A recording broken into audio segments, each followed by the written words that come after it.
চোখে চোখে কথা বলা, বলো কি আল্লাহ চাই চাই চাই। আগুন করে আমায়, আগুন করেছে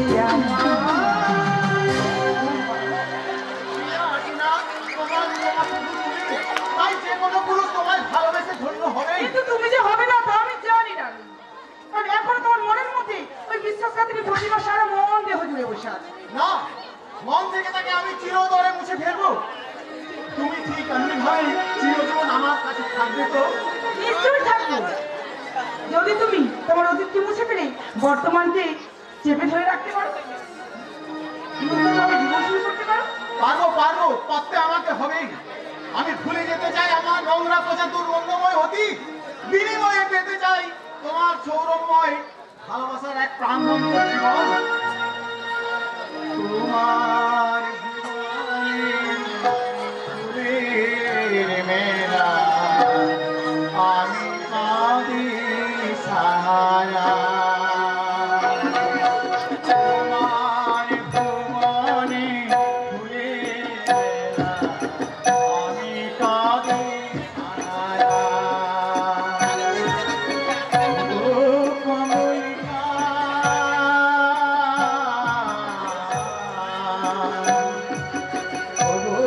কমলিকা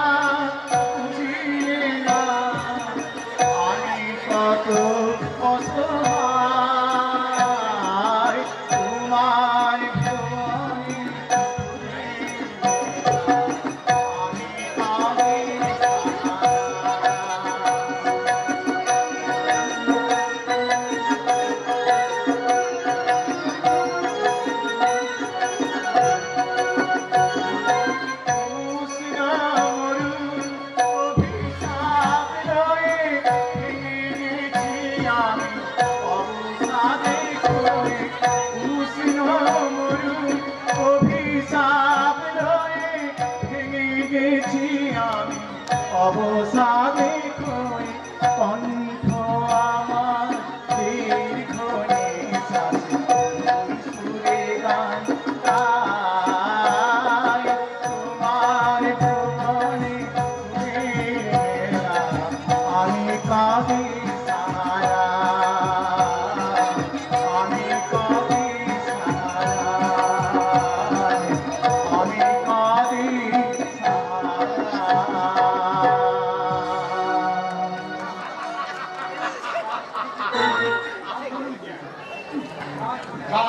নীতিজ্ঞান কাণ্ডজ্ঞানকে হারিয়ে দখল করেছে পাপের সাম্রাজ্য। মাথায় কাঁটার মুকুট পরে মৃত্যুর কোলে বসে ভাবে আমি এই জগতের এক অপরাজিত এক সম্রাট। কুমির যেমন রোগ পোয়াতে মাঝে মাঝে ডাঙায় ওঠে, আমিও তেমনি তোদের মতন ভক্ত মানুষের সংস্পর্শে এখানে বেড়াতে এলাম মাই যার শিষ্যা। But why you are who brother? আমার বন্ধু, তবে কয়েকদিনের মধ্যে ও হবে তোমার ভগ্নিপতি। ইসলাম তবে সুখে নয় তো দুঃখে। একাবিংশ শতাব্দীর উলঙ্গ সভ্যতার জীবন্ত মডেল হচ্ছে তুই। তুই সেই কিনা একটা মূর্খকে জীবন সাথী রূপে বেছে নিলি। দেবদাস বাবু কি বলছেন আপনি? আমি মূর্খ? যারা অতীতকে ভুলে বর্তমানকে শুধু আঁকড়ে ধরে বাঁচতে চায় তাদের মূর্খ বললেও কম বলা হয় ব্রাদার। না, এই দেশে অতীতে ছিল রাম রাজ্য, বর্তমানে এটা রাবণ রাজ্য। যারা রামকে ছেড়ে রাবণকে পুত্র নয় তাদের ধ্বংস স্বয়ং নিয়তিও রোধ করতে পারে না। আমি অতীতে ফিরে যাব না। যারা আমার শ্রদ্ধা ভালোবাসাকে পদদলিত করেছে, যারা আমার বিপদের দিনে দাঁড়িয়ে ব্যাংকের হাসি হেসেছে, তাদের নিয়ে আর যাই হোক রাম রাজ্য প্রতিষ্ঠা করা যায় না। দেবদাস বাবু, রাম রাজ্য প্রতিষ্ঠা করা যায় না। ঘরে গিয়ে বিশ্রাম নিতে যাও যাও দাদা, আমার মতন কান্না দিয়ে তুমি তোমার ব্রাইট ফিউচারটা নষ্ট করবে কেন? যাও, যাও, যাও। হ্যাঁ যাচ্ছি, তবে যাবার সময় বলে যাচ্ছি দেবদাস বাবু, দূর থেকে আজকে যেটা ফুলের বাগান বলে মনে হচ্ছে, কাছে গেলে সেখানে কাঁটা ছাড়া কিচ্ছু নেই, কিচ্ছু নেই। চলো দিনা।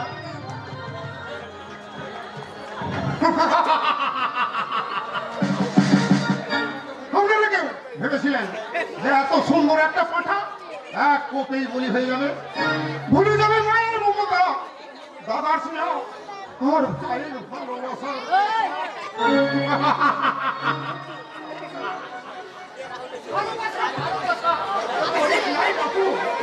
কতটা ভালো বেঁচেছি যে এই দুঃখের দিনে দাঁত বের করে হাসছি। কোথায় নিব? সে কি বাবু, তুই শুনিস নাই তোদের ঘরে সাপ ঢুকাইছে? সেই জন্য বুঝি তুমি সাপ ধরতে চলে এসেছো? ওগো বাবু, আমার যে খবর দিয়ে বললা মিথ্যে কথা। মিছে কথা, তোদের ঘরে সাপ ঢুকে নাই? না, যদিও বা ঢুকে সেই বাড়িতে বেশিক্ষণ টিকে থাকতে পারবে না। কেন কেন? কারণ এই বাড়ির মানুষগুলোর শরীরে যা বিষ আছে, বিষাক্ত সাপের ভাবে সেই বিষ নেই ভাই। তাই তোমার ওই সাপের সবগুলো এই বাড়িতে টিকে থাকবে কি করে? একথা আপনার মুখে মানায় না ছোট বাবু, যেহেতু এই বাড়ির একজন সদস্য। আমাদের মুখে মানায় কিন্তু বলি না, কারণ সত্যি মোটা মোটা সত্যি কথাগুলো বললে মালিক এসে লাথি মেরে চাকরির গোয়া গঙ্গা বারণেসি করে দিবে। ওরে একাদশী, শিক্ষিত সমাজের কলঙ্ক এক জেজুক মাতালানি। আমার মুখে সত্যি মিথ্যা ভালো মন্দ সবই তো মাতালের বলা। মাতাল হয়ে কেউ কোনোদিন পৃথিবীতে জন্মায়নি দেবদাস। তার শিক্ষিত বিকৃত শিক্ষা আর চরিত্রহীনতার কারণে মদ খেয়ে। এবার আমি কেটে বলি না, কেন? কারণ তোমার ওই ধ্যান করবো ডায়লগ গুলো আমি যে হজম করতে পারবো না। ডায়লগ হবে কেন? তুই তো সত্যি সারাদিন মদ খাই দাদা, কিন্তু মাতাল না। এটা কেমন কথা হলো ছোট বাবু? মদ খাই অথচ মাতাল নয়? Yes, it is absolutely correct, Mr. Manager. এই সমাজে যারা মদ খায় তারা প্রকৃত মাতাল নয়। যারা রূপা রূপা লোক শরীরে মাতাল, তারা কেউ মদ খায় না। তাহলে তুই আমাদের কোনো কথাই শুনবি না? মানুষ মানুষের কথা শুনবে না তাই কি কোনো হয় দাদা? আমি তোমার সব কথাই শুনবো, কিন্তু একটা কথাও মনে হয় না। কারণ এই সমাজের মানুষগুলো সব বর্ণচরা টিকটিকি জাত। এরা খনি খনি রূপ বদলায়। এরা মুখে যা বলে পরে ঠিক তার উল্টো।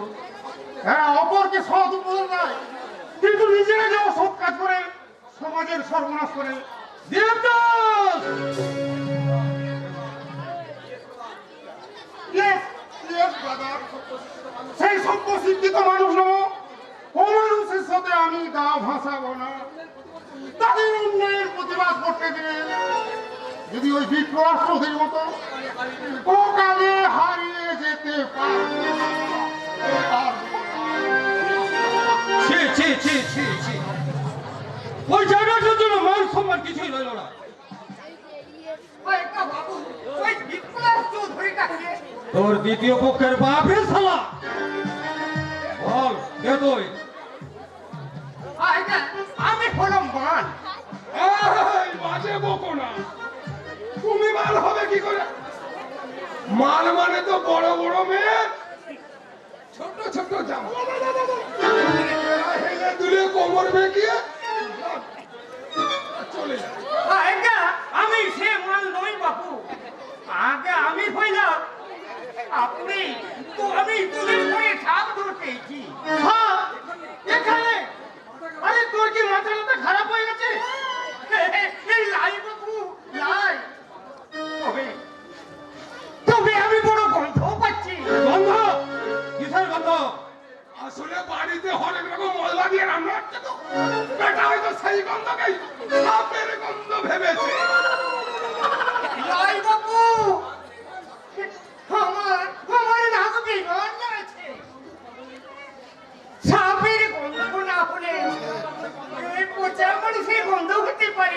ওজন মানুষ বাবু এই গন্ধ আমি খুব চিনি। তোদের বাড়ির কেউ কি মরে পচে গলে গেছে? না, রাস্তায় খারাপ হয়ে গেছে। ভাই দা ভাই, আমার বাড়িতে হঠাৎ করে কখনো ঢুকবি না। ঠিক আছে বাবু, কিন্তু সাপ এই ঘরে নেই রে বাপ, তুই দয়া করে এখান থেকে বিদায় হয়ে আমাদেরকে উদ্ধার কর। নিশ্চয় আমি ছাড়া কে তোদের উদ্ধার করবে? তাই এই ঘরে অনেক বিষধর সাপ আছে, সেগুলো আমি ছাড়া কে ধরবে? তাই তাই এই ঘরে আবার আমি আসবো বাবু, আবার আমি আসবো। কে হয় শয়তান? কে ওকে সেই বাড়িতে সাপ ধরার জন্য ডেকেছিল? আর এই বাড়িতে পচা গ্যাসের গন্ধই বা পেল কেন?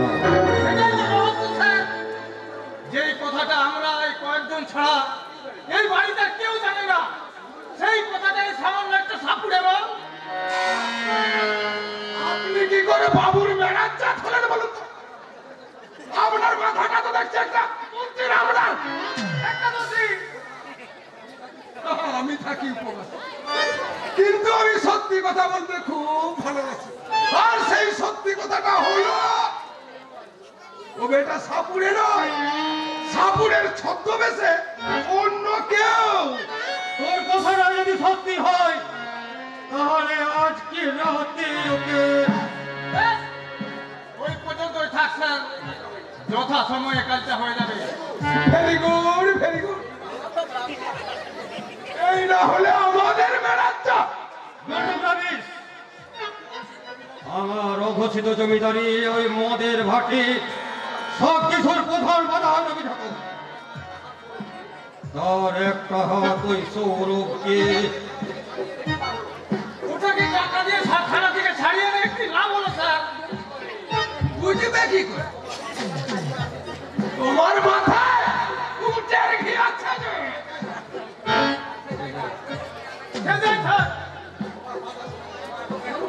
যারা আমরা মেহনত করি, আমরা তাকে ফাঁদে আটকালাম। সেটা সবই ফলে গেছে, কারণ সুদীপকে ওরা এমনিতেই ছাড়িয়ে আনতে পারত। তাই প্রতিবার সত্যি সাক্ষীতে সৌরভ জামিন পেয়ে যেত।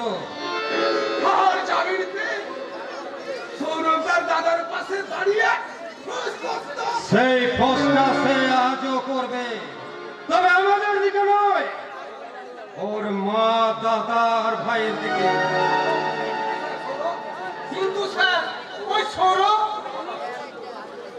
আমার সুচতুর কৌশল আর ওই টিনার যৌবনের ফাঁদে আটকে পড়েছে। সুচতুর নড়াচড়া করবে, আর ওই যৌবনের ফাঁদগুলো তত শক্ত হয়ে পড়বে। ওর আশা, ভালোবাসা, আকাঙ্ক্ষার বুকে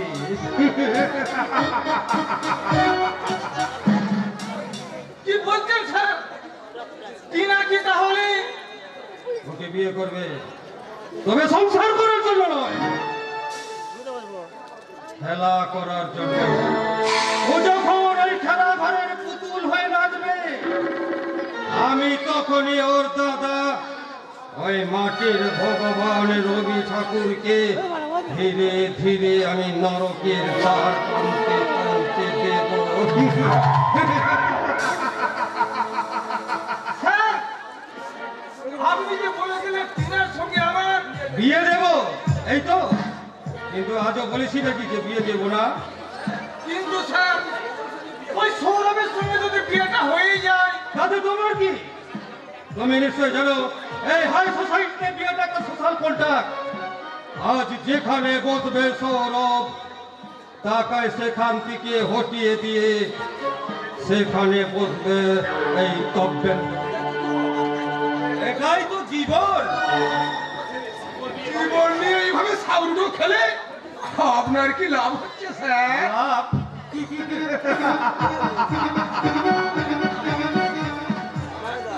লাভ একটাই, এই চৌধুরী বংশের ভিত গৌরব ফিরিয়ে আনা। এই জমিদারি চলে গেলেও এই গ্রামে চৌধুরী পরিবারের সম্মান ছিল চির অটুট। আর ওই ভুইপুর চাষা রবি ঠাকুর আমার সেই সম্মানকে ধূলিসাৎ করে গরিব চাষা ছোট লোকদের কাছে সেজেছে মাটির ভগবান। তাহলে তাকে হারাতে আপনিও মাঠে নেমে বলুন স্যার। না! আমি ওই গরিব ছোট লোকটার মতো চাষা নই যে গায়ে কাদা মেখে খালে বিলে মাছ ধরে আমায় সংসার চালাতে হবে। তাহলে আপনি কি করতে চান স্যার? জমিদার বংশের ছেলে আমি ধর্মদাস চৌধুরী। প্রয়োজনে বাড়িতে গিয়েও মানুষের পায়ে ধরে, আবার প্রয়োজনটা মিটলে তার মুখে আমি লাথি মারি।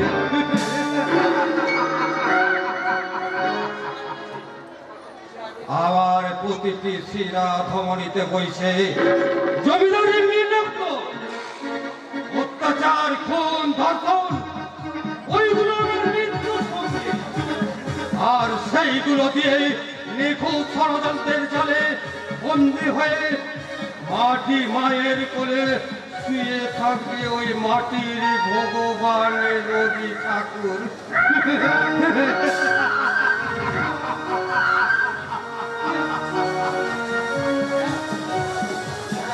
ব্যাস, হিসাব বরাবর হয়ে গেল। এই টিরানের সবকে বিয়ে করে সৌরভ পাবে আমরা, আর তার কিছুদিন পরে আপনি পাবেন সে আছির ছোবরা, আর আমি হচ্ছি একাদশ। চিরকাল থাকবো উপবাসে। না, আমি উপবাসী থাকবো না, আর ওই ছোকরাও চুষবো না। আমার চাই রূপ রস বন্ধ করা ওই দুই চঙ্গুটি রাখে, যাকে পাওয়ার জন্য ওই শয়তান ধর্মদাস চৌধুরী ছায়া পাপের সঙ্গী, তাকে আমার জীবন থেকে ছেড়ে দিতে চাইলে ওই ধর্মদাস তো মরবে, ধ্বংস হয়ে যাবে তার ওই পাপুরি চৌধুরী বিরা। সেই ধ্বংসের সংগ্রাম আমি কীর্তি হাতে হাতবো।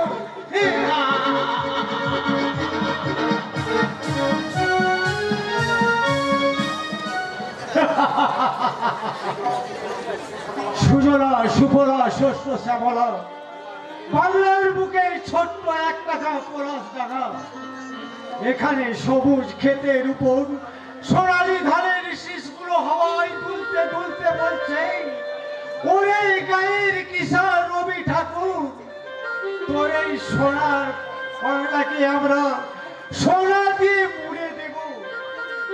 ঠিক তখনই মহাকাল রূপে ছুটে এলো এক ঝলক দমকা বাতাস। সেই বাতাসে উলট পালট হয়ে যাচ্ছে আমার সোনালী ধানের সাথে সোনালী স্বপ্নগুলো।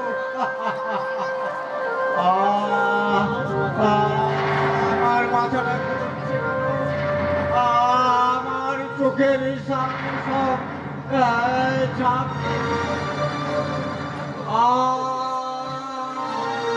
কি হলো? কি হলো বাবা? এভাবে চিৎকার করলে কেন? শরীরটা কি ক্লান্ত লাগছে বাবা?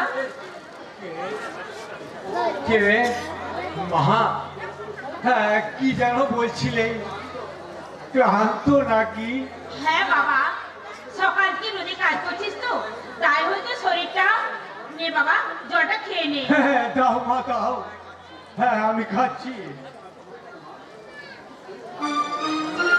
কিন্তু শরীর ক্লান্ত হবে কেন মা? সোনার বাংলার চাষির ঘরের ছেলে আমি, জানি শক্ত দুটো হাত দিয়ে চাষের কাজ করা একমাত্র পেশা। সে ক্লান্ত হবে কেন মা? বলা তো যায় না বাবা, মানুষের শরীর কখন কি হয় বলা তো যায় না। তোমার মতো আমি এতদিন জানতাম না, কিন্তু আজকের সবাই যেন বিশ্বাসই করে না আমাদের মতো চাষিরাও মানুষ। কেন বিশ্বাস করবি না রে বাবা? যে চাষির উৎপন্ন ফসল খেয়ে জীবন যাপন করে, যে চাষির মৌসুমী মর্যাদার উপর গড়ে উঠেছে 7 মহলার ইমারত, সেই ইমারতে বসে আমাদের মতো চাষিদের ইংরেজি ভাষায় গালাগালি দেয় ওই এক শ্রেণীর মানুষ শিক্ষার জাহির করে মা। করুক না, কালের বিবর্তনে একদিন না একদিন তাদের ফুল ভাঙবেই। আমি ওই আশাতেই বুক বেঁধেছি মা, আমি ওই আশাতেই বুক বেঁধেছি। আমি বিশ্বাস করি ঢেকি হাজার মাথা নাড়লেও গড়ে এসে পড়বে। রবি, আর ওই সারাদিন পাখিরা এখানে ওখানে উড়লেও সন্ধ্যায় তারা আপন বাসায় ফিরবে। রবি, মা, তেমনি আজকে যারা চাষকে উপেক্ষা করি নিজেদের নানান কাজে নিজেদেরকে নিয়োজিত রেখেছে, একদিন তাদের এই বাংলার কৃষি আর কিষানিকে সম্মান জানিয়ে বলতেই হবে মা, ওগো বাংলার পূজনীয় মা আর পবিত্র মাটি আর এই বাংলার শ্রদ্ধেয় মানুষ আর এই কিষানি কিষানি তোমাদের জানাই আমি কোটি কোটি প্রণাম। তাহলে সেই সন্ধ্যার পর্বে আমার সৌরভ এখনো বাড়ি ফিরে আসছি না কেন? হয়তো আর কোনোদিন ফিরবে না বলে সৌরভ, আমাদের সমস্ত চেষ্টায় নিষ্ফল হয়েছে দাদা। তাই শয়তান ধর্মদাস চৌধুরী বুঝতে পেরে আমরা যখন সুদেব কাকাকে উদ্ধার করতে পেরেছি